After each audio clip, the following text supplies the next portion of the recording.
In India, Rahul Gandhi is back on the scene. He hasn't been cleared of defamation for mocking the Prime Minister's surname, but the country's top court has suspended the conviction. Cheers for the main opposition leader. He's no longer disqualified from Parliament. His return is expected to strengthen the voice of the newly formed opposition alliance of 26 parties, led by Gandhi's Congress party. Rahul Verma is a fellow at India's Centre for Policy Research, one of the country's leading political think tanks. Gandhi now restored to Parliament. Is this the end of his legal troubles, though? I think mostly yes. Today, he in fact is in the Parliament and he'll be joining the discussions there. But this sort of relief has come from the Supreme Court, whereas he still needs to go through the lower courts and high courts in Gujarat. So given the Supreme Court stay on the verdict, I think he's mostly out clear now. But some sort of like legal loopholes remain at the lower court level. Any response from the BJP, whose lawmaker originally filed suit against Gandhi? Surprisingly, BJP has not said much on the question of Rahul Gandhi's reinstation in the Parliament and Supreme Court's verdict. I'd also like your comment on the actual remarks that were made back in 2019 in this election campaign speech in which Gandhi questioned why all thieves have Modi as their common surname. The courts still haven't fully cleared him, but what's your take on how severe the comments actually were? See, I think in the heat of election campaigns, you will see politicians from all sides and not just in India.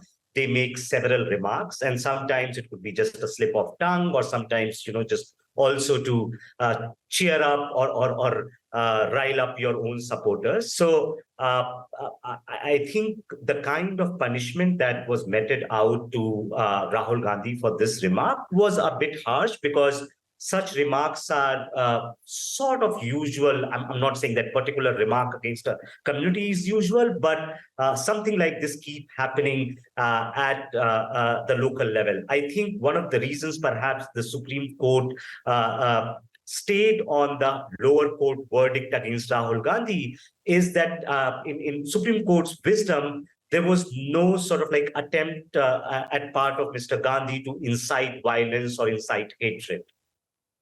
Was this defamation, or was it an effort to shut out the opposition?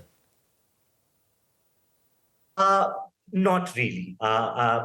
Some people are going to read if this was an effort to shut out the opposition. But defamation cases keep happening in India. And one of the ways it doesn't become as big as it became in the case of Rahul Gandhi, that most people who are basically accused of, they make an apology remark. I think that apology remark was available in case of Rahul Gandhi as well. If he would have said, this was just a slip of tongue, it happened, I don't think the case would have proceeded against him in the lower court.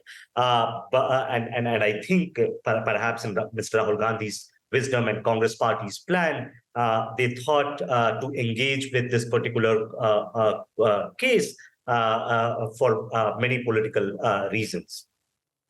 So let's get down to the politics. Apart from this case, what does Gandhi have to offer India, besides also having that famous name, of course?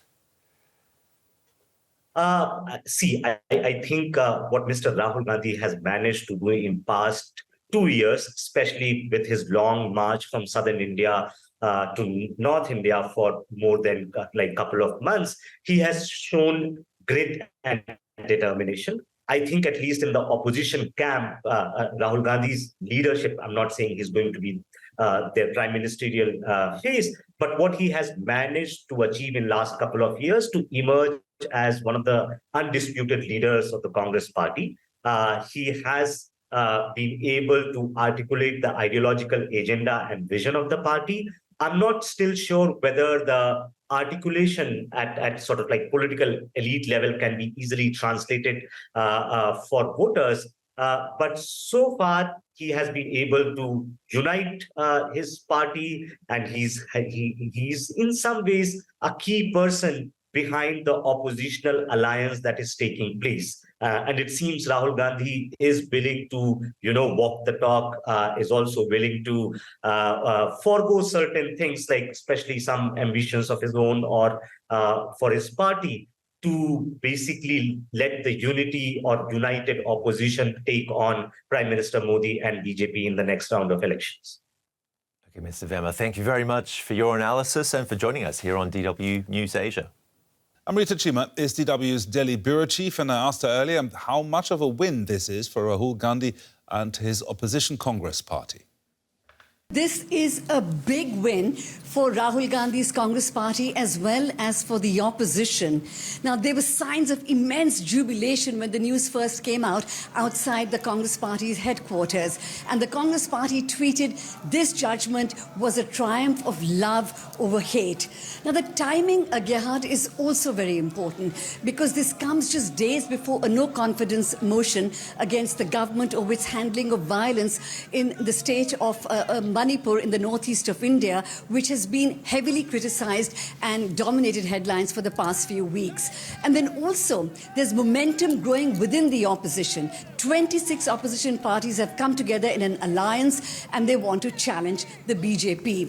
We have a national election coming next year, and the Congress party definitely would like to see Rahul Gandhi of the Congress party take on Narendra Modi of the BJP. Amrita, remind us why Gandhi was sentenced in the first place.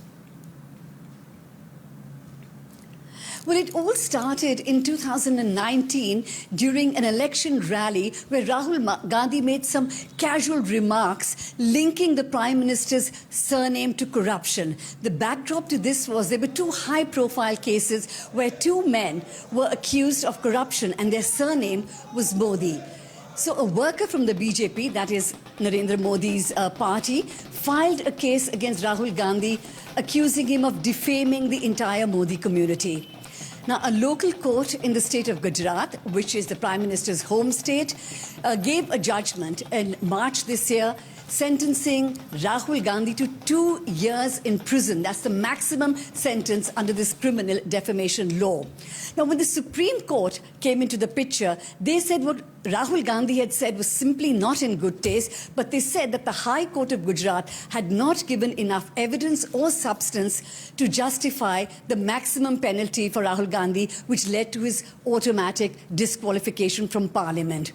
Now, a leading Congress parliamentarian described this judgment as a victory for justice and for democracy in India. Now, Amrita, how much support does Rahul Gandhi have in India? Well, the BJP is the clear front-runner in next year's elections as things stand today. But Rahul Gandhi has been making inroads. He went into a months-long walkathon, a unity march across the country, where he's trying to reach out to people. And he's trying to change the narrative in a country which is hugely polarized. In May this year, the Congress party won a landslide victory in a southern state of Karnataka. There are 3 more regional elections coming up. We have to see what happens there. But definitely, having Rahul Gandhi in the fray in the election is a huge boost for the opposition. DW's Amrita Chima there. Thank you very much, Amrita.